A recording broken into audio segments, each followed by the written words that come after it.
Coming to you from beautiful downtown Santa Rosa, this is the Backstage Sonoma podcast. And now, here's your host, Steve Roby.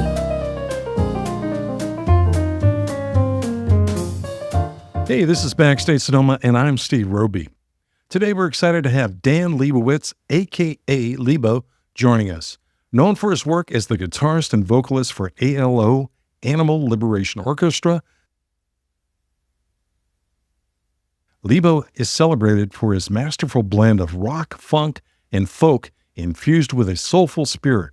With a career spanning decades, he's collaborated with renowned artists like Bob Weir and the late Phil Lesh. He's left a distinct mark on the jam band scene too.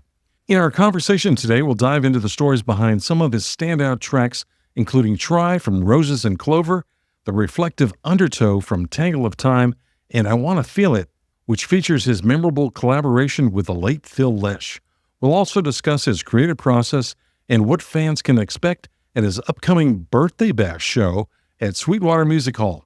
So stay tuned as Lebo joins us shortly to share his insights, stories, and more. But first, let's set the tone with a sample of his music. Here's Undertow.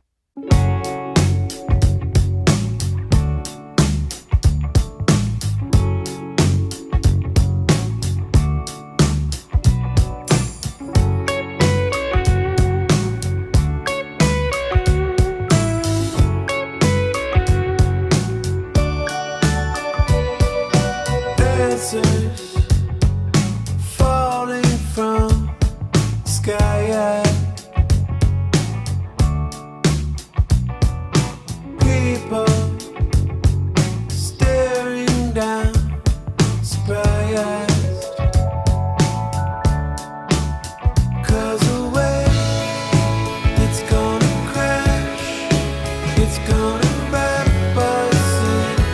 It's Undertow, silently, neath that wave. We can't think of all the good that it scared away.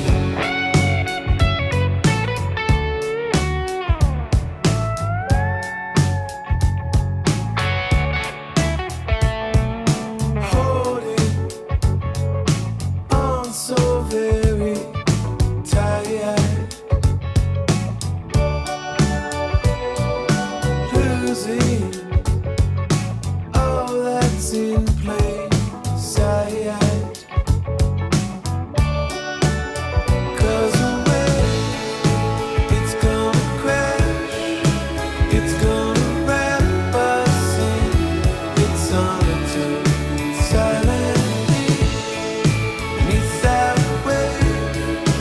We can't think of all the good that we scared away.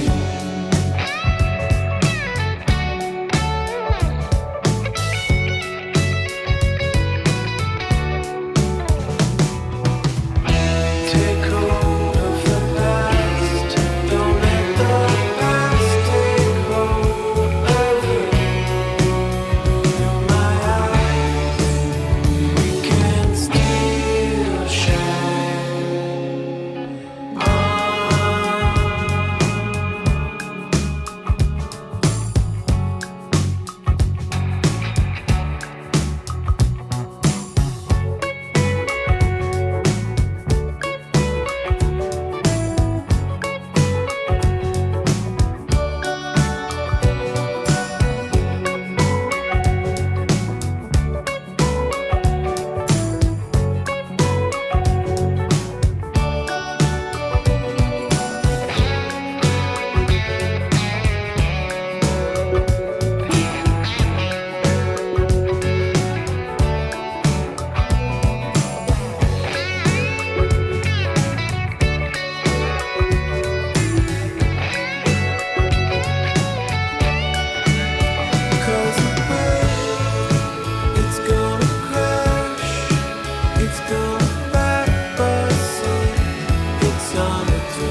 That was Undertow by Dan Lebowitz, a.k.a. Lebo. Hey, Lebo, welcome to the show, and thanks for being here. Yeah, thanks for having me on. For those who may not be familiar with your music, how would you describe your sound and musical journey over the years?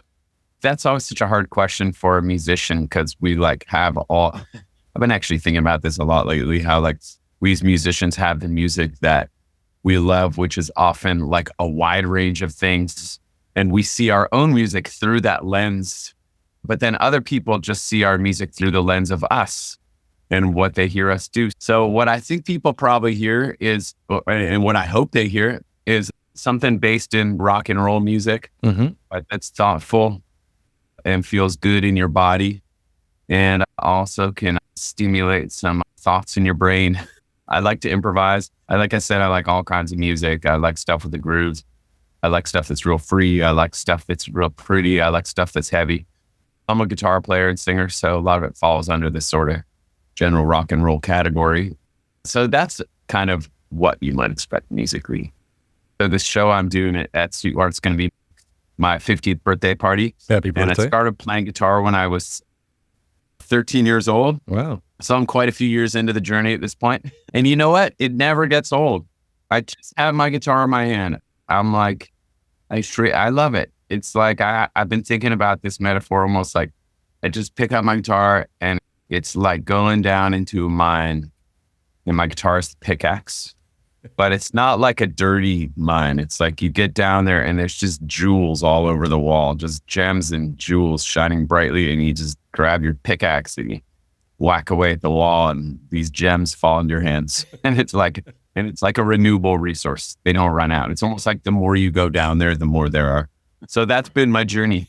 In short, I've been working on it pretty much every day since I was 13, and I haven't stopped. I'm still on the quest. I'm still inspired to keep working on this thing. Good.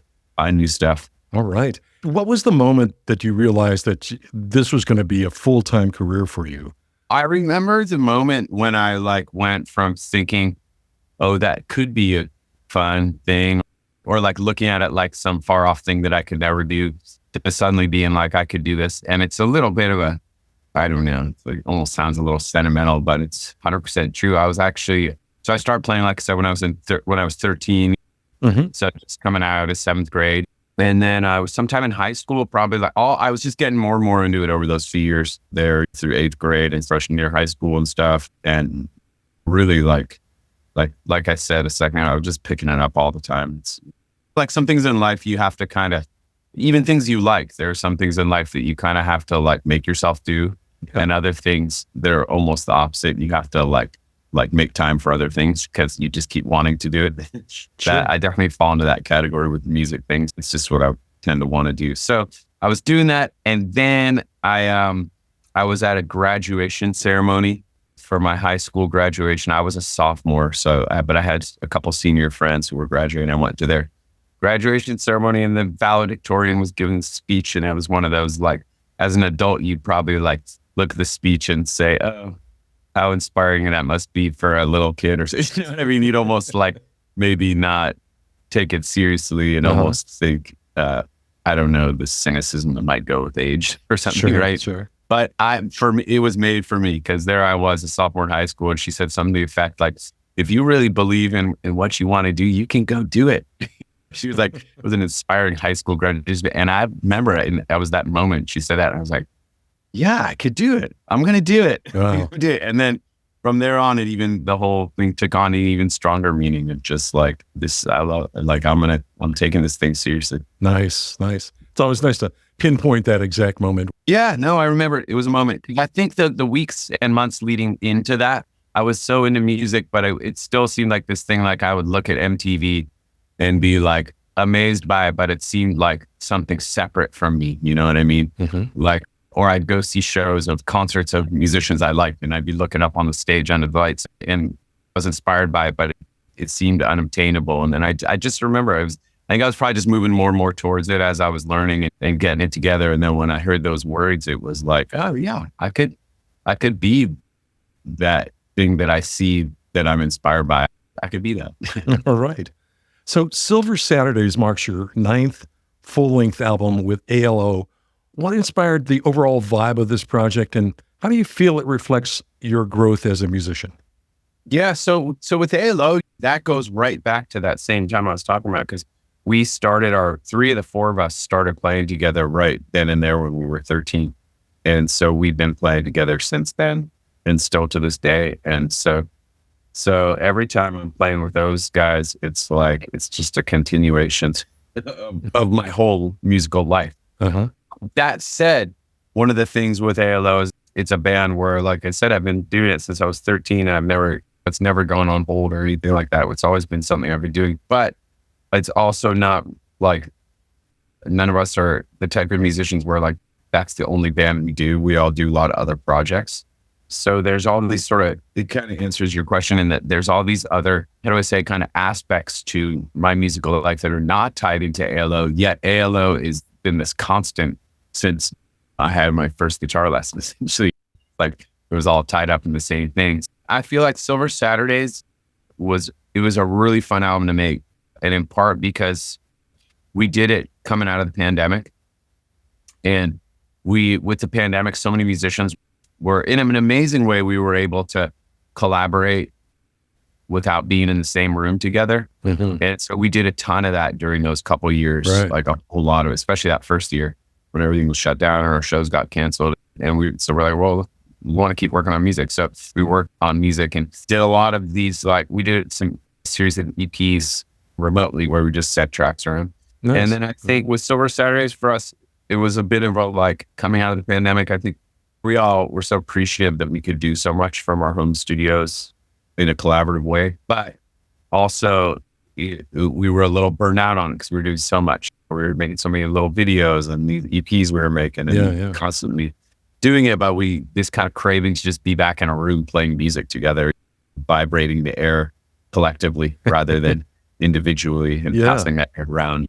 So we set out with that album to like record in a room together, which doesn't sound that amazing in the sense that's like, I think how most people think of albums being made, and especially for decades and decades it was, but more and more it's moved to the like isolated individuals working on track and crafting things and sending them around. Even not during the pandemic, it's kind of heading that way more and more with just approaches and Logic and all that. So the goal with that album was to get in a room and track every song together, the four of us live. There's tons of bleed, like all the guitar amps are right in the room with the drums. So it's like we had to get the take right because the guitars all over the drum mics, the drums are all over the guitar mics. And I think the album really captures that well. And we're actually working on our follow-up to that album now. And we continued with the same process. We just love being in the room together. Like, let's keep doing more music like that. When can fans look forward to that? It'll be coming out in 2025. Mm-hmm. Yeah, probably sometime in the first half of 2025. Have you got a working title? Not yet, but we have a long list. It's getting shorter. Can you share any names on that list? I can't reveal any of them. Okay. If it comes the thing, the rest of the band will have my head. So We don't want that. Out. We definitely don't want that. Well, let's play some more of your music. I'm going to play Try from the Rose and Clover album. It's been a fan favorite for years. What was the inspiration behind this song, and how has it evolved in your live performances over time? Oh man, I'm glad you asked about this one because this is one of the ones that's really stuck with us a lot. And this version you're about to play is the very first version when it was a brand new song and not really ever been played live before. And it's evolved a ton. And for me, it's cool too because it's a song that ALO does, of course, but I do it in lots of projects. It's one of those songs that's just been really, almost say like very useful to me in a way because people seem to dig it. And speaking of like the crowds and stuff, the listeners, but also the musicians seem to like playing it too. It's fun to play. It offers something that I try to do with my tunes is I want people to have fun playing the music that I write. So I often try to build that into it because in turn, if they're inspired, that's going to make me inspired. So this song has had a whole live evolution, played with all kinds of different people in all kinds of ensembles around the world. It's one of those tunes you can just sling on people and then get it real quick. So it's a fun tune. Well, let's check it out now. This is Try by ALO, and you're listening to Backstage Sonoma.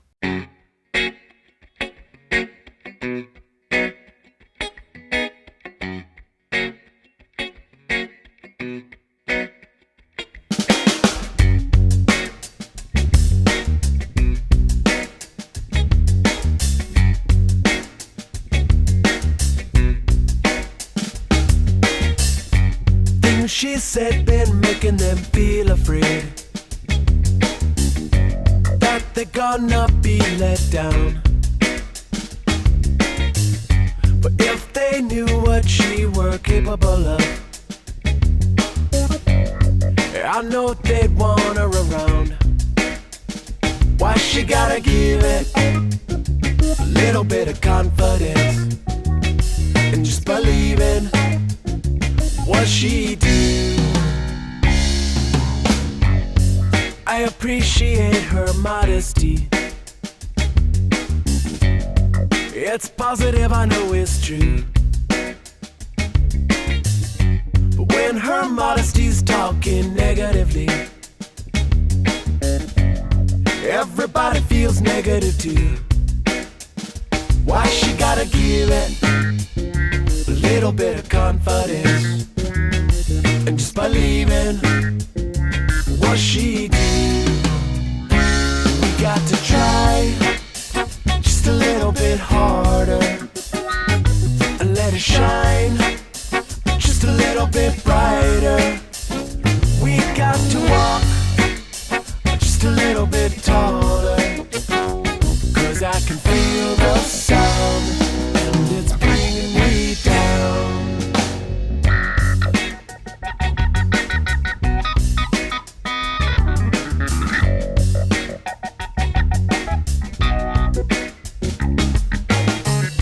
Well, nobody wants you preaching nothing, so we probably shouldn't be talking this way. It's so hard to communicate these things. I know these things are even harder to change. Why she gotta give it a little bit of confidence and just believe in what she do. We got to try just a little bit harder and let it shine just a little bit brighter. We got to walk just a little bit taller, 'cause I can feel the sound. We got to try just a little bit harder and let it shine just a little bit brighter. We got to walk just a little bit taller, 'cause I can feel the sound and it's bringing me down. That was Try by ALO, featuring my guest today, Lebo. Lebo, I want to say Dan. Let's call you. Let's say Lebo. Okay. Yeah. Either way, I respond to both. Okay. Well, I'm going to stick with Lebo. Yeah, that's what most people call me. Okay.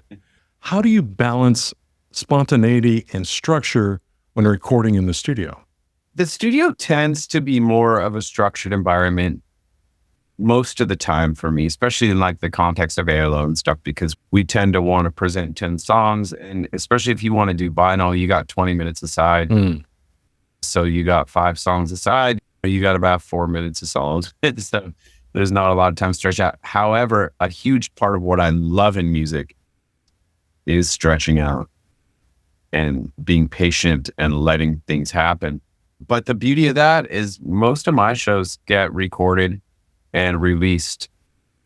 Definitely, but like the kind of scene that's around probably spawned from like the Grateful Dead scene and just kind of all like jam music. Like people come out and tape shows all the time and they put them up online. And so there's a whole lot of shows of ALOs and all, but also my Lebo friends bands, and that's a band that the Castro revolves anyhow. So that kind of makes it really especially fun for the live thing, because you can hear a song with 3 different bands. It's going to be 3 totally different versions.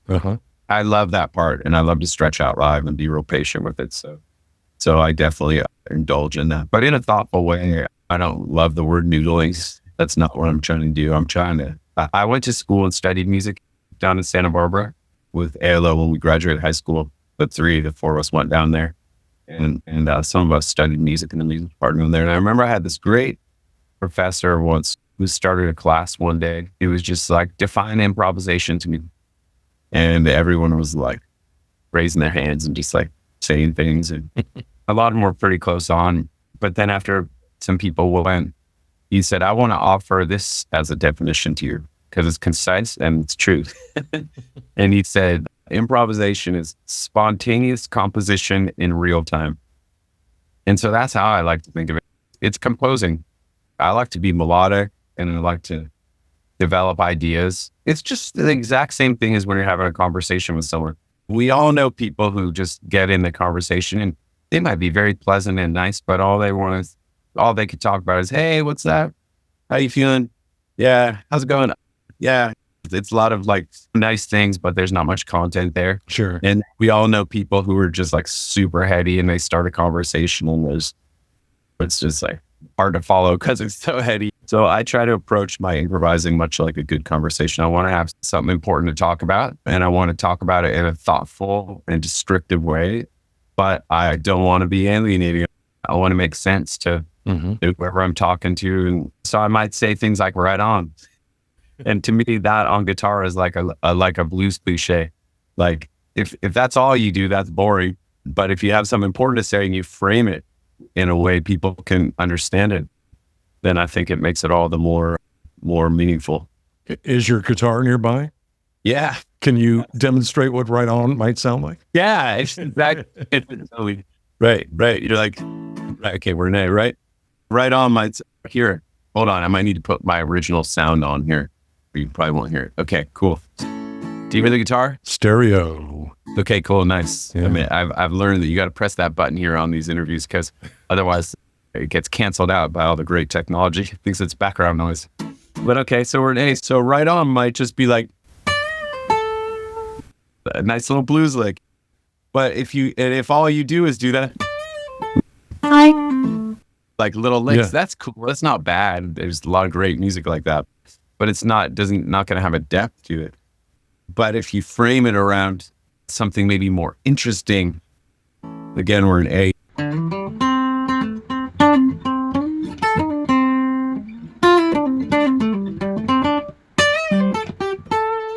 Whenever, it's just like there's ways to sort of, here's another one. You've heard this a million times.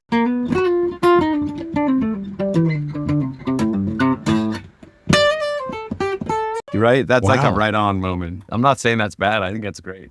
Yeah. So you've collaborated with legendary musicians like the Grateful Dead's Bob Weir and the late Phil Lesh. How have those experiences influenced your approach to songwriting and performance, especially on this new album? Oh, I mean, hugely.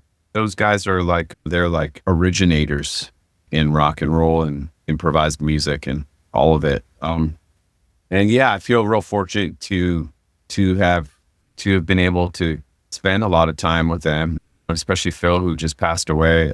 I played with him a ton. I did a lot of Phil and Friends shows, and I used to play with him regularly at Terrapin Crossroads, plus stuff, not just there, elsewhere too.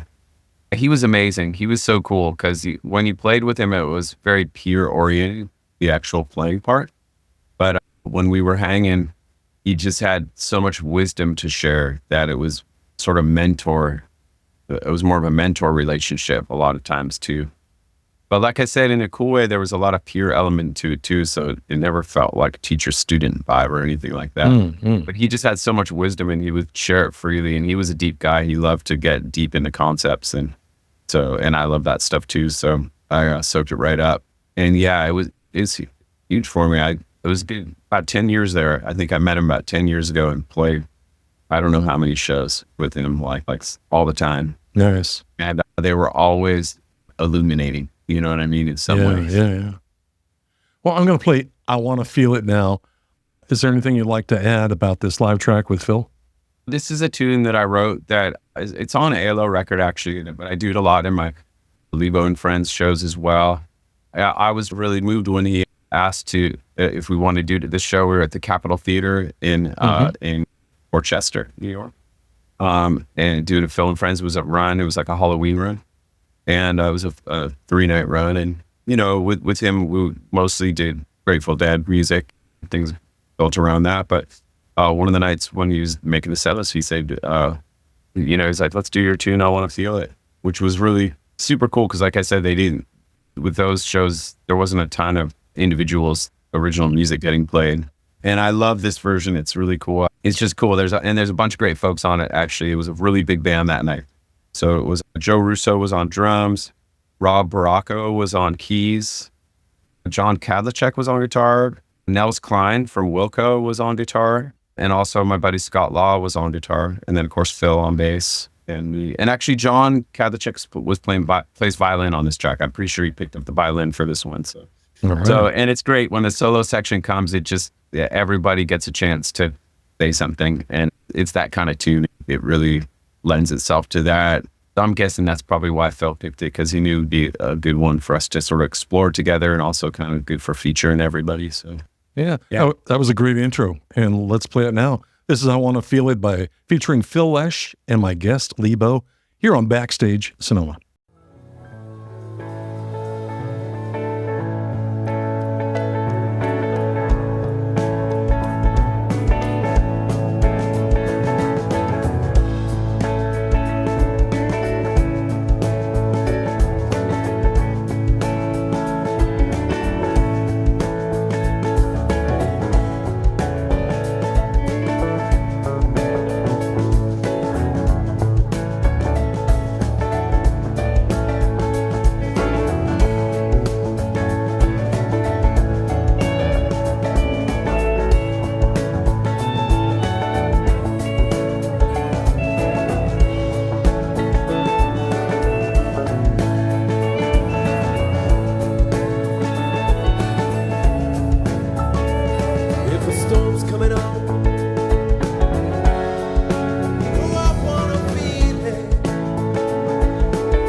Silence gonna fall. Oh, I wanna hear it. Won't cry for him.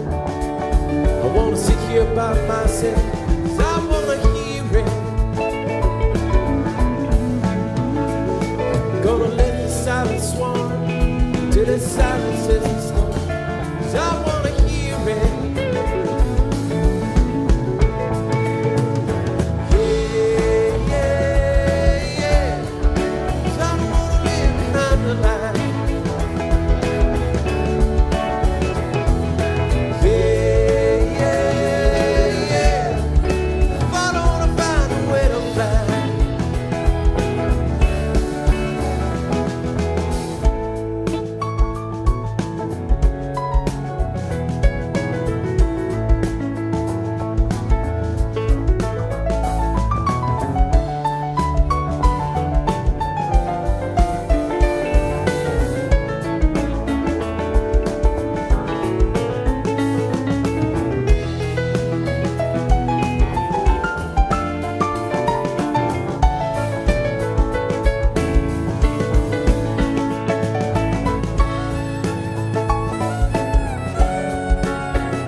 Darkness is rolling in.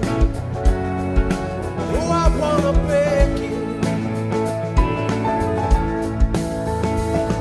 Won't cry for you. I wanna see you by myself. 'Cause I wanna break it. It is darkness with a fence. All the storm is silent. 'Cause I wanna break it.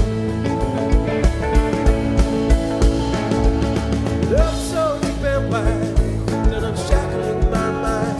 And I wanna share it. No, it won't do me no good. Locked up inside, misunderstood. Yes, I wanna share it. This love can silence any fight. Storm the darkness with its light. I wanna share it.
That was I Wanna Feel It, featuring Phil Lesh and my guest, Lebo.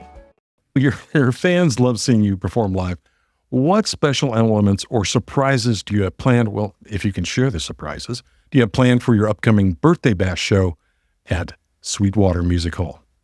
I'm really psyched for it. I love playing Sweetwater, first of all. It's such a great sounding stage. And the folks that run it are always so cool. And the folks that come out are awesome to play for.